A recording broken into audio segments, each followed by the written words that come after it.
তাকে শিফট করে সেদিন এখানে নষ্ট হয় সবাই নষ্ট করে ক্ষতিটা হয়েছে আর লাভ হয় নাই। তারপরেও সি ওয়াজ ফিট 50% 60% হয়েছে, নাহলে তো এয়ারক্রাফটই নিত না।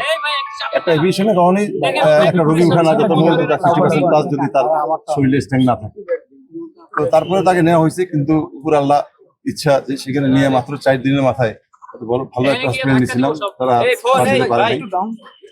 এখন প্রশ্ন আর কিছু থাকলে আসলে পরবর্তী স্টেপ গুলো কি, তার দাফন বা দাফনটা হইলে এখানে জানাজা হবে, একটা বনানী দরবার শিবির এখানে একটা হবে, আরেকটা হবে অনেক তার ফ্যান ফলোয়ার্স। আমি বলছি আমি নিজেও জানতাম না, ঢাকা বিশ্ববিদ্যালয় থেকে মনে হয় কয়েক হাজার ফোন ছাত্রছাত্রীরা যে তাকে কি ভালোবাসতো।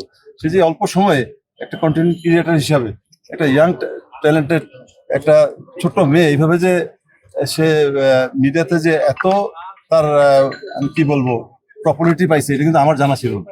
আজকে অনেক আমি কিন্তু কাউকে বলি নাই আশা চিহ্ন, অথচ তাকে আপনারা হয়তো দেখেছেন, তাদের অনেক ফ্যান ফলোয়ার্সের মধ্যে আপনারা হয়তো একজন। এই জন্য আমি আই ফিল প্রাউড। এরকম সে অনেক, সে কোনো আসলে মূলত সে কোনো দল করতো না, সে খুব সরল সোজা একটা মেয়ে ছিল। সে অন্যায়ের বিরুদ্ধে মাঝে মাঝে কিছু ভিডিওগুলি করেছে। তারপরে শহীদ মিনারে যাবো, শহীদ মিনার থেকে মুন্সিগঞ্জে যেখানে দাফন করা হবে গজারিয়া, সেখানে হচ্ছে আমার শ্বশুরবাড়ি আর কি, তার আম্মার একটা জায়গা আছে, সেখানে একটা মসজিদ নির্মাণ হবে এবং মসজিদের পাশে তাকে কবর দেওয়া হবে। এখনো প্রশ্ন থাকলে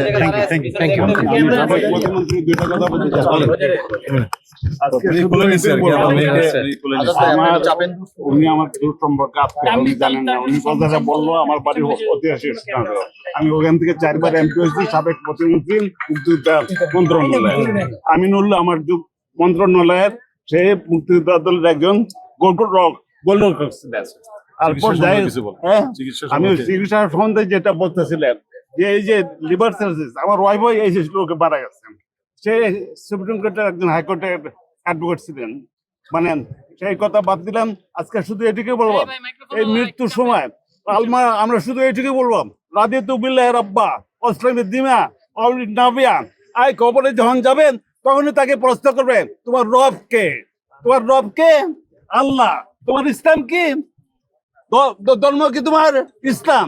তোমার নবী কে?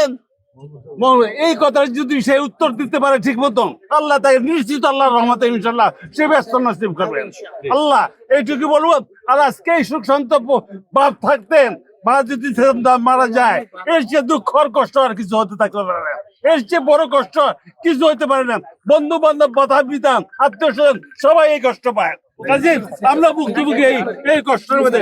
আমরা সরকারের বলবো যে এই ভবিষ্যতে যেন এই চিন্তা সংখ্যক মানে বড় চিকিৎসা করা হয়।